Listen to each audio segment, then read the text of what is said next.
पालघर जिले के वसई फाटा में रहने वाला योगेश पांडे नामक एक युवक जो बचपन से ही केबीसी की हॉट सीट पर पहुंचने का सपना देखता है।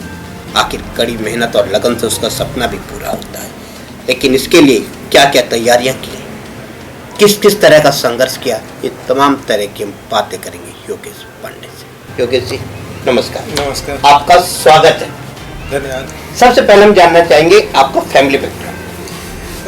बेसिकली मेरी फैमिली एक मिडिल क्लास फैमिली है और हम एक डेयरी फार्मर है और ये मेरा पुश्तैनी बिजनेस है। मेरे परदादा करते थे, फिर मेरे दादाजी, फिर पिताजी, फिर मैं भी अभी वही कैरी ऑन कर रहा हूँ। अच्छा, आपका सपना था केबीसी की हॉट सीट पे बैठने? ये मेरा बचपन का सपना था। मैं जब छोटा था तो केबीसी चालू हुआ था, तो बच्चन जी का, तो उस समय मैं लैंडलाइन से ही इसमें ट्राई करता था। तो उस समय मेरा फ़ोन नंबर था 455177। तो रात को जब लाइन खुलती थी, मैं रात को बैठ के सब सो जाते थे, पापा, चाचा, मम्मी सब सो जाते थे, भाई बहन सब, और मैं बैठ के रात भर लगाता था लाइन बिजी है, लाइन बिजी है, लाइन बिजी है। फिर आते थे, लाइन लगते थे, फिर उसका आंसर्स देता था, ABCD जो भी रहते थे 1 2 3 4 दबा के आंसर देता था, फिर उसे सबमिट करता था। फिर इंतज़ार करता था कि एक दिन नंबर लगेगा और बोलेंगे कि आपका नंबर लगा है KBC में। लेकिन वो दिन आते आते 20 साल लग गए। 20 साल के बाद आखिर आपका ये सपना पूरा हुआ। जब आपको पहली बार फोन आया कि आप केबीसी में चयनित हो गए हो, तब आपको कैसा लगा? मुझे यकीन ही नहीं हुआ। कि मुझे लगा यार कोई फिरकी तो नहीं ले रहा है मेरी, कि पता चला कि मैं खुश हो गया और पता चला कोई मेरी फिरकी काट रहा हो। तो मैं जब KBC का फ़ोन आया, मेरे भाई दौड़ के आया, बोला KBC से फ़ोन आया है।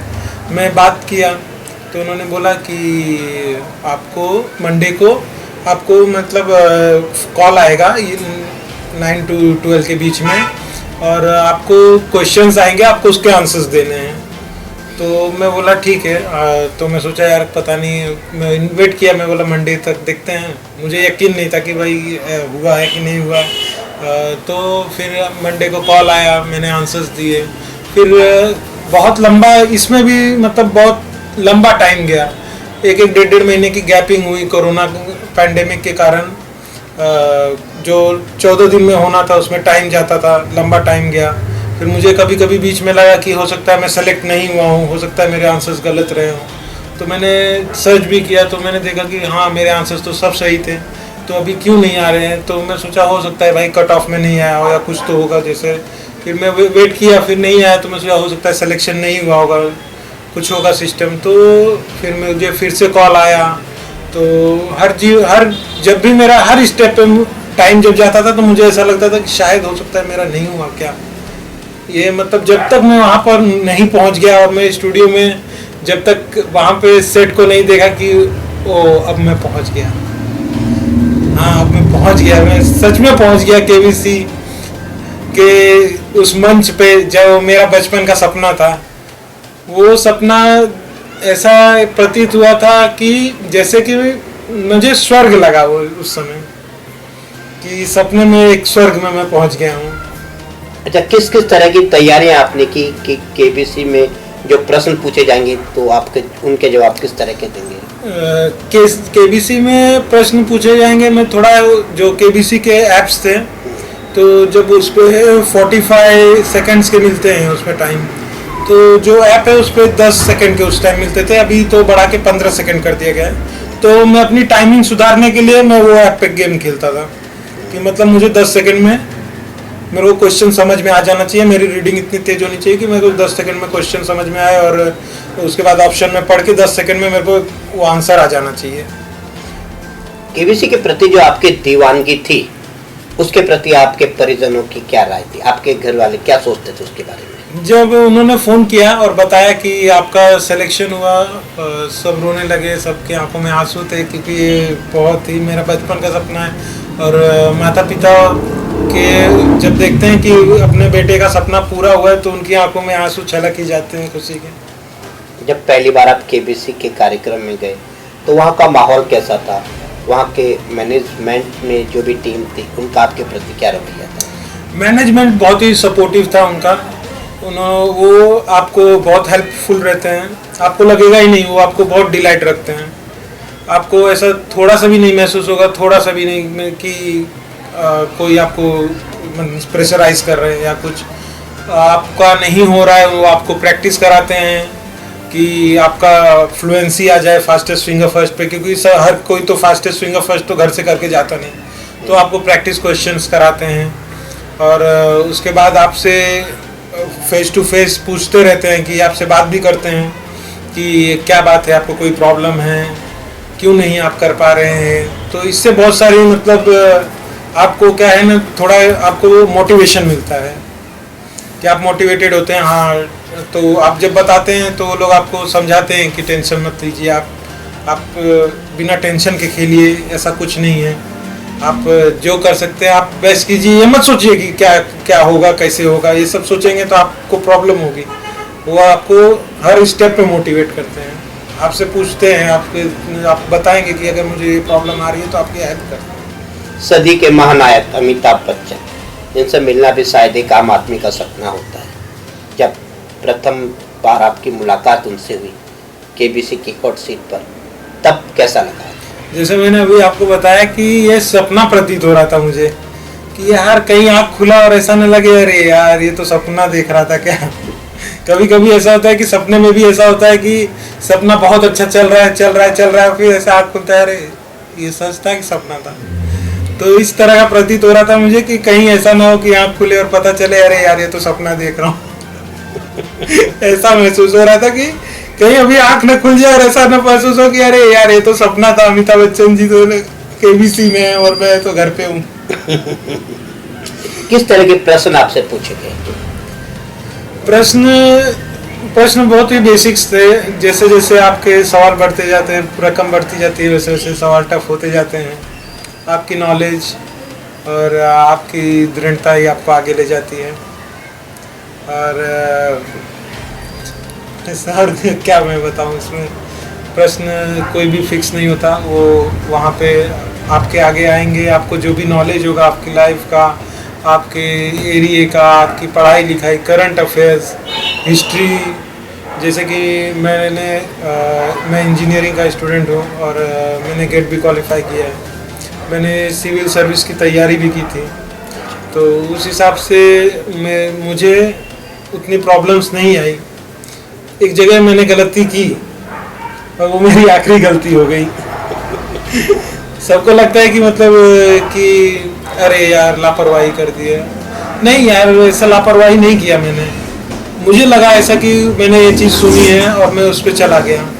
हाँ, था मेरे पास लाइफ लाइन, मुझसे गलती हुई, मैं ये चीज़ मानता हूँ। कई लोगों ने कमेंट किया कि ऐसा किया, अरे यार लाइफ लाइन था, लाइफ लाइन लेना चाहिए था। चीज़ सही बात है, उनकी भी बातें सही हो, अपनी जगह पे सही है कि भाई लाइफ लाइन तो लेना चाहिए था मुझे, और शायद मैं उस जगह पे रिस्क लेना ही नहीं चाहिए था मुझे। और जब मुझे लगा कि नहीं, मेरा आंसर शायद सही है, सब हॉकी प्लेयर्स ही थे, कोई हॉकी प्लेयर से बाहर थे नहीं। और 5 दिन में क्वारंटाइन में सिर्फ मैंने पढ़ाई की, टीवी तो मैंने देखा ही नहीं। इसीलिए फर्स्ट 2 मेरा वो हुआ फास्टेस्ट फिंगर फर्स्ट, तो मैं पढ़ाई करते करते ऐसा हो गया था, मेरा आंखें दर्द होने लगी थी। तो वहाँ पे एक बोर्ड पे लाइट जलती है, मैं उसके सामने हाथ रख देता था, क्योंकि मेरे आँख में बहुत तेज़ दर्द हो रहा था। क्योंकि मैंने इतनी पढ़ाई की थी 6 दिन में, क्योंकि मेरा एकदम से पढ़ाई लिखाई छूट चुका था और मैं अचानक से केबीसी में पहुँच रहा था, तो मुझे पढ़ाई तो करनी पड़ी बहुत सारी। 6 दिन में जो मैं समझिए इतने साल में नहीं किया, तो मैंने पूरे ईयर्स का करंट अफेयर पढ़ के अब आप 2-3 हज़ार करंट अफेयर के क्वेश्चंस पढ़ रहे हैं, तो आपको कहीं ना कहीं मिक्सअप तो हो ही जाता है, कुछ ना कुछ आपको मिक्सअप हो जाता है। तो दिमाग में कुछ रहता है, आंसर्स कुछ रहते हैं, और कुछ आपको लगता है कि नहीं ये हो सकता है, और आप आंसर बोल देते हैं, वो गलत निकल जाता है। कभी कभी आप देखते हैं कि मैं श्योर नहीं हूँ और वो लॉक करते हैं, बोलते हैं, और वो हो जाता है सही है। तो ऐसा हो जाता है भाई, बंदा है, इंसान है, कंप्यूटर तो है नहीं कि देगा तो आंसर सही देगा, कंप्यूटर भी हैंग हो जाता है, मैं तो इंसान हूँ। जब आप केबीसी की हॉट सीट पर थे, कोई ऐसा पल बताइए जो बेहद यादगार आपको रहे। जब अमिताभ बच्चन जी मेरी होने वाली वाइफ की एक्टिंग किया उन्होंने, तो वो पल तो मुझे ज़िंदगी में नहीं भूलेगा। क्योंकि बच्चन जी किसी की वाइफ बन के अगर बात की हो, ऐसा तो मुझे आज तक तो ही अपने बचपन से याद नहीं है कि बच्चन जी किसी की वाइफ बने हो।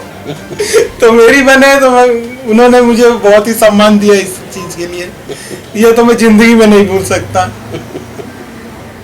आपने एक सपना देखा, केबीसी के हॉट सीट तक भी पहुंचे, और जहां तक आप पहुंचे आप संतुष्ट हो?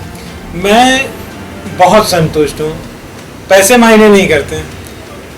वहाँ पे मैं पहुँचा, वहाँ पे मैंने एंजॉय किया बच्चन जी के साथ। मैंने पूरा टाइम, मुझे ये खुशी है कि मैं क्या जीता मैं मुझे नहीं पता, मैं उस पर मेरा ध्यान भी कम था। मैं जो बच्चन जी के साथ टाइम स्पेंड कर रहा था, मैं सोच रहा था ये मेरी जिंदगी का ऐसा लम्हा बन जाए कि मैं मरते वक्त भी मुझे ये चीज़ याद आए, हाँ बच्चन जी के साथ मैंने ऐसा एंजॉय किया था। मेरे जो भी मतलब बच्चे या फिर जो भी मेरे आगे हो तो वो भी कहे हाँ गए थे एंजॉय किए थे, मतलब देखे तो हाँ वो भी हंसे, कहे हाँ पिताजी ने एंजॉय किया था या दादाजी ने एंजॉय किया था। आपने एक सपना देखा, वह पूरा हुआ। केबीसी के हॉट सीट तक पहुंचने से पहले कितने लोग आपको जानते थे, और केबीसी के हॉट सीट के बाद कितने लोग आपको जानते हैं? उस योगेश पांडे जो पहले का था और अब का क्या अंतर है?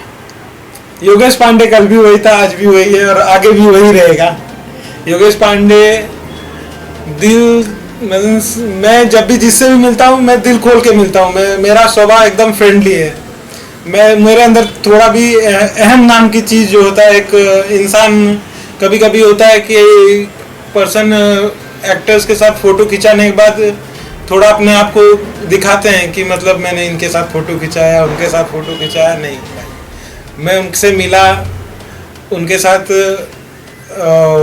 एक अच्छा टाइम एक्सपेंड किया मैंने, एक अच्छी स्क्रीन, एक अच्छा स्क्रीन उनके साथ शेयर किया। तो मुझे इसका थोड़ा भी घमंड नहीं है।